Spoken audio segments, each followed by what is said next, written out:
Good evening बेटा। हाँ जी बेटा, जैसे कि सीबीएसई का लास्ट एक नोटिस आया था, जिस नोटिस में आपको बताया गया था कि आप लोगों के एग्ज़ाम कैंसिल हो गए हैं और उस कैंसिल एग्ज़ाम पे आप लोगों को कुछ ऑब्जेक्टिव एग्ज़ाम कंडक्ट करने की बात सुनने में आई थी, या फिर ऐसा सुनने में आया था कि ऑब्जेक्टिव क्राइटेरिया तैयार किया जाएगा और उस क्राइटेरिया के अकॉर्डिंग आपको बताया जाएगा कि आपकी बोर्ड की मार्कशीट कैसे फाइनलाइज होएगी, या फिर किस तरीके से आप लोगों को आपकी परसेंटेज पता लगेगी कि 10th में आपने कितना स्कोर किया। इन सब बातों को ध्यान में रखते हुए आज सीबीएसई ने एक नया नोटिस अपनी साइट पे अपलोड किया है। 17 पेजेस का है। मैंने उसको अच्छे से रीड कर लिया है और आप लोगों के लिए इम्पोर्टेंट पॉइंट निकाल के मैं उन्हें एक्सप्लेन करने वाला हूँ आज। ठीक है, तो सभी एक बार ध्यान देना। और उसके अंदर क्या लिखा है, मैंने सारी बातें तो इसमें नोट नहीं की है, लेकिन हाँ मेन इम्पोर्टेंट जो आपके काम की बात है वो सब मैंने इसमें नोट कर दी है। तो सबसे पहली बात, सीबीएसई ने नोटिस जो बनाया उसमें सबसे पहले उसने लिखा है कि हमने आप लोगों को बोला था एक ऑब्जेक्टिव पैटर्न के बारे में। वो पैटर्न क्या था कि वो किस तरीके से एग्ज़ाम कंडक्ट करेंगे आपको ये बताएंगे। और दूसरा ऑप्शन उन्होंने रखा था, अगर आप हमारे पैटर्न से सेटिस्फाइड नहीं हो तो आप आफ्टर कोरोना एग्ज़ाम दे सकते हैं दोबारा, अगर आप अपने रिजल्ट से खुश नहीं हो तो अब उन्होंने वो ऑब्जेक्टिव पैटर्न जो बनाया वो किस हिसाब से बनाया, देखो ये तो पहले से डिसाइड था कि 100 मार्क्स को हम 2 पार्ट में डिवाइड करेंगे। एक 20 मार्क्स जो इंटरनल मार्क्स मिलते हैं जो स्कूल का टीचर देता है आपको, और 80 मार्क्स का जो आप बोर्ड का पेपर देते थे उसके लिए अब आगे क्राइटेरिया उन्होंने बना लिया है, वो इस अकॉर्डिंग है। मैं सारा समझाऊंगा थोड़ा सा डिटेल में। तो सबसे पहले बात करते हैं 20 मार्क्स की। जो इंटरनल मार्क्स आपको स्कूल की तरफ से मिलने वाले थे, उन मार्क्स पे वो मार्क्स आपके स्कूल वालों को सीबीएसई बोर्ड को भेजने थे और अब तक 90% स्कूल उस मार्क्स को भेज चुके हैं। बट कोरोना पेंडेमिक की वजह से अगर कोई स्कूल उस मार्क्स को नहीं भेज पाया है तो सभी स्कूल के लिए नोटिस निकला है कि 11 जून लास्ट डेट है आपको इंटरनल मार्क्स सबमिट करने की। ठीक है, ये बात है। और वैसे तो सभी स्कूल भेज ही चुके हैं तो इसमें कुछ चेंजेस कर ही नहीं सकते वो, और जिन स्कूलों ने नहीं भेजा तो वो चेंजेस कर सकते हैं। 11 जून लास्ट डेट है सबमिट करने की। ठीक है, ये हमारा पॉइंट नहीं है, ये स्कूल का सेक्शन आ गया। अब ये 80% जो था ये हमारे पे डिपेंड करता है, ये हमारा पास्ट रिकॉर्ड बताएगा कि हमने अब तक क्या स्कोर किया। देखो 80% जो थे, 80 मार्क्स जो थे 100 में से जो डिपेंड करते हैं, अब वो आपके डिपेंड करेंगे पास्ट एक्सपीरियंस, मतलब आपके पास्ट रिकॉर्ड पे जो आपका स्कूल में कैसा रहा अब तक। आप लोगों की टीचर्स के साथ अगर लड़ाई हुई है तो भाई अब उसका थोड़ा सा लॉस होएगा, और आपने अच्छी बॉन्डिंग बना के रखी है तो उसका थोड़ा प्रॉफिट मिलेगा।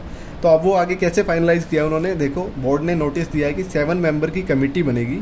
7 मेंबर की कमेटी में कौन कौन से टीचर्स को बिठाया जाएगा, एक मैथ्स का टीचर, एक साइंस का टीचर, एक एसएसटी का टीचर और 2 लैंग्वेज टीचर बिठाए जाएंगे। लैंग्वेज टीचर में मतलब एक तो जैसे लाइक जो भी लैंग्वेज आपके स्कूल में आपको दी हुई है वो वाला लैंग्वेज टीचर हो गया, और अगर 2 लैंग्वेज टीचर नहीं है तो एक उसमें एक प्रिंसिपल ऐड हो जाएगा मतलब, और 2 आउटसाइडर किसी और स्कूल के टीचर बुलाए जाएंगे। ऐसा सीबीएसई ने नोटिस जारी किया है कि 5 तो टीचर आपके स्कूल के होंगे और 2 आउटसाइड स्कूल के टीचर होंगे। ठीक है, अब ये सब तो ये टीचर्स का था, लेकिन 80 मार्क्स को सीबीएसई ने कैसे डिवाइड करने के लिए बोला है, थोड़ा सा उस पर ध्यान देना। 80 मार्क्स पे पहला उन्होंने बोला है कि अगर आपके स्कूल में कोई पीरियोडिक टेस्ट हुए हैं या फिर यूनिट टेस्ट हुए हैं जो आपके स्कूल में हो चुके हैं, उसमें से आपको 10% की वेटेज पिक की जाएगी। जो आपको 80 मार्क्स मिलने हैं उसमें से 10 मार्क्स आपके यूनिट टेस्ट और पीरियोडिक टेस्ट को देखते हुए ही लगाए जाएंगे। अगर आपके स्कूल में यूनिट टेस्ट 1 से ज़्यादा हुए हैं, मान लो 2 हुए हैं या 4 हुए हैं या 5 हुए हैं, जितने भी स्कूल ने लिए हैं, तो वैसे तो ये सब टेस्ट भी ऑनलाइन ही हुए थे, बट अगर किसी स्कूल ने ऑफलाइन लिए हैं या ऑनलाइन लिए हैं, 1 से ज़्यादा लिए, तो वो क्या करेगा, अपने सभी टेस्टों की एवरेज निकालेगा और उस टेस्ट के अकॉर्डिंग आप लोगों को 10 मार्क्स में से जितने मार्क्स मिल सकते हैं वो यहाँ से पिक किए जाएंगे। मतलब फाइनल टोटल यूनिट टेस्ट के मैक्सिमम 10 मार्क्स लिए जाएंगे, या फिर आउट ऑफ 10 आपको कितने मिल सकते हैं वो इसी में से डिसाइड होंगे। ठीक है, या फिर स्कूलों के हाथ में एक चीज़ पॉइंट ये भी है कि वो जितने भी यूनिट टेस्ट ले चुके हैं उसमें आपके जिस यूनिट टेस्ट में हाईएस्ट थे उसके अकॉर्डिंग आपको 10 में से मार्क्स मिलेंगे।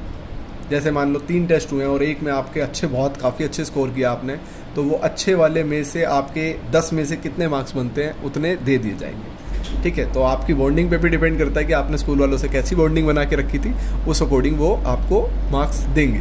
ठीक है, बाकी स्कूल तो अपना रिजल्ट अच्छा ही निकालता है, तो इतनी टेंशन वाली बात नहीं है दोस्त। तो आप लोग टेंशन इतनी मत लीजिए, 10 में से काफ़ी अच्छे मार्क्स ही देंगे, क्योंकि अब सारा कुछ स्कूल के हाथ में है और स्कूल ने भी अपना रिजल्ट देखना है। आगे बढ़ते हैं। इसी के साथ बाकी के 30 मार्क्स उन्होंने कहाँ से डिसाइड किए हैं, आप लोगों के हाफ ईयरली और मिड टर्म एग्जाम हुए होंगे, तो उसका जो रिजल्ट आया होगा उसको देखते हुए उन्होंने कहा है कि आउट ऑफ 30 में से मार्क्स आपको मिलेंगे। जितने मार्क्स यहाँ पे आपने स्कोर किए होंगे उसके अकॉर्डिंग आपको 30 में से, अगर आपने फुल स्कोर किया तो पूरे 30 मिलेंगे, अगर आपने जितना कम स्कोर किया है वो 30 के अकॉर्डिंग उसको सेटल करेंगे कि आपको 30 में से इतने मार्क्स मिलने चाहिए। तीसरा, उन्होंने प्री बोर्ड पे डिसाइड किया है कि अगर आपके प्री बोर्ड में जितने भी मार्क्स आए हैं तो प्री बोर्ड में से आपके 40 मार्क्स पिक किए जाएंगे कि ये जो 40 मार्क्स है ये आपके प्री बोर्ड के रिजल्ट के ऊपर डिपेंड करते हैं। अगर आपका रिजल्ट 50% आया तो 40 में से आपको 20 मिलेंगे, अगर आपका रिजल्ट 60% आया तो 40 में से 24 मिलेंगे। इस अकॉर्डिंग आपके आउट ऑफ 40 मार्क्स डिसाइड किए जाएंगे प्री बोर्ड के बेसिस पे। एक बात और भी बोली है CBSE ने कि अब घबराने वाली बात नहीं है। अगर मान लो इस 80 मार्क्स के अकॉर्डिंग आप, वैसे तो सबके ऑनलाइन पेपर ही हुए हैं तो रिजल्ट तो अच्छे ही निकले थे, ये बात तो सभी मानते हैं, लेकिन अगर फिर भी किसी के ऑफलाइन पेपर भी हुए हैं या फिर किसी के ऑनलाइन में भी स्कूल के टीचर ने अच्छे मार्क्स नहीं दिए, तो ऐसे केस में आप इस 80 में से फेल भी हो जाते हैं तो रेयर, वैसे तो कोई भी नहीं होगा मुझे पक्का पता है, लेकिन फिर भी अगर कोई रेयर इक्का दुक्का बच्चा फेल भी हो जाता है तो CBSE ने बोला है in case of student will not able to meet qualify, अगर कोई बच्चा क्वालिफाई नहीं हो पाता तो अलाउड टू कंटिन्यू क्लास 11, उसको क्लास 11 कंटिन्यू करने की परमिशन पूरी है, ठीक है। और अगर उसका ये कोई 10th का पेपर रह गया है तो वो पेपर वो आफ्टर पेंडेमिक कोरोना के बाद इस पेपर को बाद में क्लियर कर सकता है। तो आप लोग 11th कंटिन्यू कर सकते हो, इसके लिए आपको कोई भी नहीं रोकेगा अभी के लिए, ठीक है। आगे बात करते हैं। एक चीज़ और भी CBSE ने बोली है, थोड़ा सा खास ध्यान देने वाली बात है, क्योंकि मैं मैथ्स का टीचर हूँ तो मैं अच्छे से जानता हूँ इस चीज़ को और मैं इस चीज़ को सपोर्ट भी करता हूँ। क्योंकि बेसिक और स्टैंडर्ड, अगर किसी बच्चे ने 10th में बेसिक लिया था और वो ये सोचता है कि 11th में उसे मैथ नहीं मिलेगी, तो बेटा ऐसा कुछ भी नहीं है। CBSE ने बोला है कि आपने मैथ्स बेसिक लिया है या स्टैंडर्ड लिया है, आप 11th में मैथ्स को कंटिन्यू कर सकते हैं। 11th में आप बेसिक मैथ्स लेना चाहते हैं या फिर अप्लाइड मैथ्स लेना चाहते हैं, मतलब एक बेसिक होती है और एक नॉर्मल मैथ्स होती है, ठीक है। तो मतलब बेसिक वाले अप्लाइड लेते हैं और स्टैंडर्ड वाले जो होते हैं वो नॉर्मल मैथ्स लेते हैं। बट 11th में आपके ऊपर कोई बाउंडेशन नहीं है, आप कोई सी भी मैथ्स चूज़ कर सकते हैं। आपने 10th में बेसिक लियो स्टैंडर्ड लियो तो आप मैथ्स ले सकते हैं, ठीक है। आगे बात करते हैं।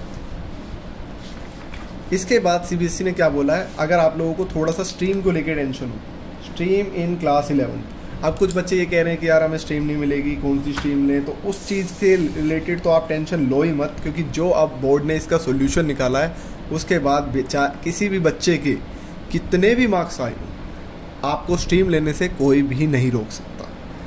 बहुत अच्छी न्यूज़ आई है ये, जो बच्चा जो सब्जेक्ट पढ़ना चाहता है अपनी मर्जी से पढ़े। ऐसी पहले भी एक हमारे पास PDF CBSE का नोटिस आया था कि नेक्स्ट ईयर से हम अप्लाई करने वाले हैं, स्टूडेंट जो सब्जेक्ट पढ़ना चाहता है वो सब्जेक्ट पढ़े, और इस साल से CBSE ने वो अप्लाई भी कर दिया।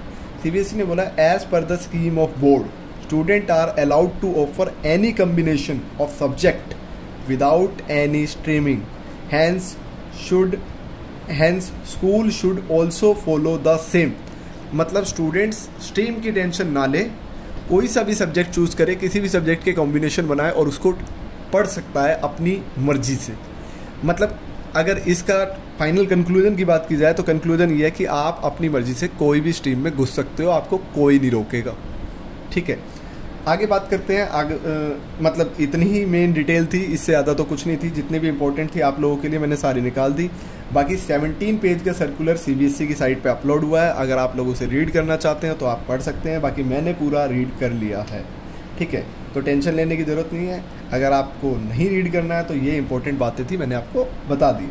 अच्छा, 12th क्लास से रिलेटेड कोई न्यूज़ नहीं आई है, क्योंकि 12th क्लास से रिलेटेड CBSE ने बोला था डिसीजन निकलेगा 1 जून को, हम लोग डिसाइड करेंगे कि आगे क्या करना है, CBSE के पेपर कैंसिल करने हैं या नहीं करने हैं। ऐसी अभी कोई न्यूज़ नहीं आई है, सिर्फ पोस्टपोन की न्यूज़ आई है कि 1 जून तक पोस्टपोन, 1 जून को मीटिंग होगी और उसके बाद आगे डिसाइड करेंगे करना क्या है, ठीक है। और अभी पिछली न्यूज़ के अकॉर्डिंग सिर्फ पेपर पोस्टपोन हुआ है। बेटा देखो, 12th क्लास के पेपर कैंसिल की उम्मीद तो बिल्कुल ही ना के बराबर है कि कैंसिल होंगे जैसे 10th के हो गए, क्योंकि ऐसा नहीं हो सकता। बहुत रेयर ही चांसेस हैं कैंसिल होने के। 99% तो पेपर होंगे ही होंगे, क्योंकि कैंसिल की कोई न्यूज़ नहीं आई है और बोर्ड के ऊपर डिपेंड करते हैं बहुत सारी यूनिवर्सिटीज़ के एडमिशन, बहुत सारे एंट्रेंस के एडमिशन।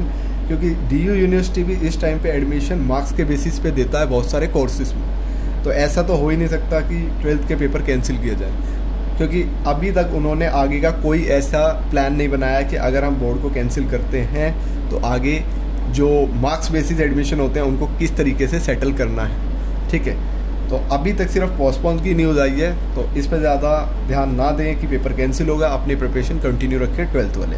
ठीक है, इसके अलावा किसी भी चीज़ में कोई भी डाउट हो तो बेटा मेरे को फ़ोन करके पूछ लेना। ठीक है, ओके, बाय बाय।